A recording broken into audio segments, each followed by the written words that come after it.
Apollo children's, Navi Mumbai academy of paediatrics आणि Mumbai academy of paediatrics आणि in collaboration with Boston children's आपण एक conference arrange केली आहे, which is going to happen on 3rd and 4th May at Aurika Mumbai.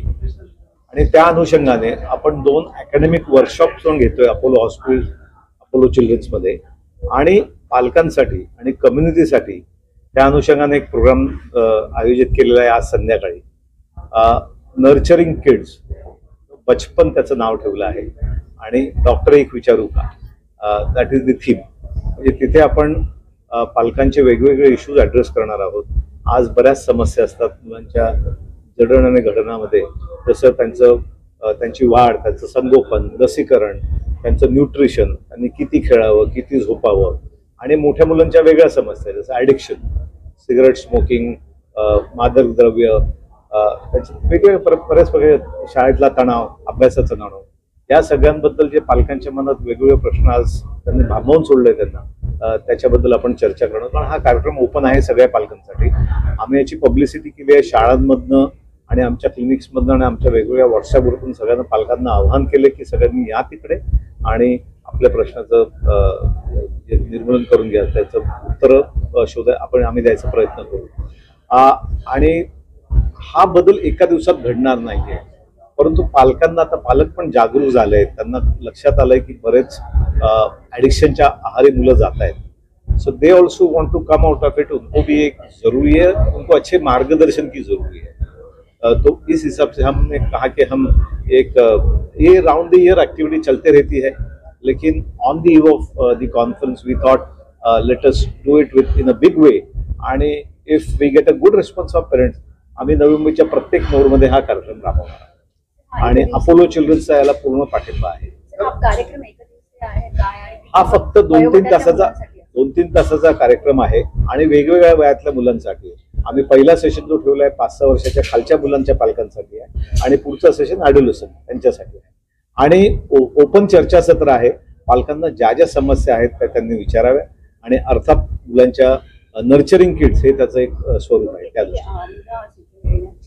मुलांना बोलवलेलं नाही, मुलाच्या पालकांना बोलवलंय, पण आम्ही साधारण 300 ते 400 पालक येतील अशा अपेक्षा.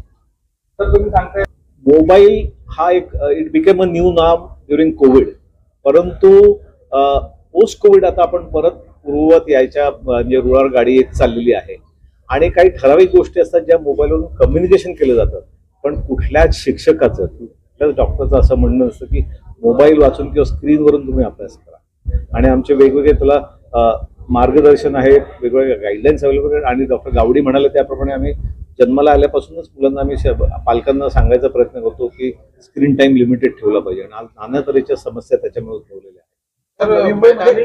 येतं ते कसं म्हणजे ते वय एक असं असतं की त्याच्यात मुलं भरकटत जातात आणि तो एक महत्वाचा मुद्दा आज आम्ही चर्चेत घेणार आहोत. मैदानी खेळ मुलांचं एक तर मोबाईल ॲडिक्शन, दुसरी गोष्ट न्यूक्लिअर फॅमिली. त्यामुळे आई वडील कामावर गेले की घरी कोणी नाही, मग ते मैदानी खेळ बंद झाले. ते फुटबॉल खेळतात पण मोबाईलवर खेळतात आज. आणि मला एक फार एक याद आ रहा है कि गुलजार साहब ने लिखा है कि सुना पड़ा है मैदान मेरा, मेरी बच्ची की गेम कोई मोबाईल चुरा के ले गया है. ते किती अर्थपूर्ण त्यांनी म्हटलं आहे आणि आज ती परिस्थिती निर्माण झाली आहे. आणि ह्या सगळ्यांच्याकडे आपण address of this issues.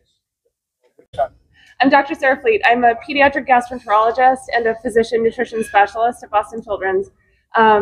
My focus is in young children with malnutrition who have undernutrition. So they need more nutrition, either calories or vitamins and minerals. But what we also know is that even children who have overnutrition still have a deficiency in vitamins and minerals also, because their diet is high in calories but low in nutrients. And so even though my specialty is in undernutrition, a lot of the things that I'll talk about tomorrow can be applied to children with overnutrition as well. And we're still learning about the vitamins and minerals and how to supplement them in both of those situations, because it's different, right?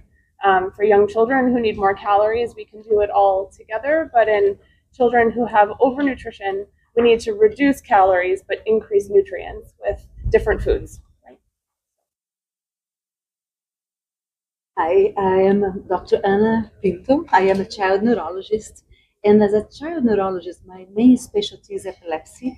But my main goal is to work as a finding strategies to protect the young brain. So most of my career I have dedicated to recognize conditions, either metabolic or conditions that can put the baby's brain at risk for neurological consequences, and try to find ways to prevent them, because this is going to be the best way to make sure those babies who can become like healthy children and healthy adolescents as well as adults.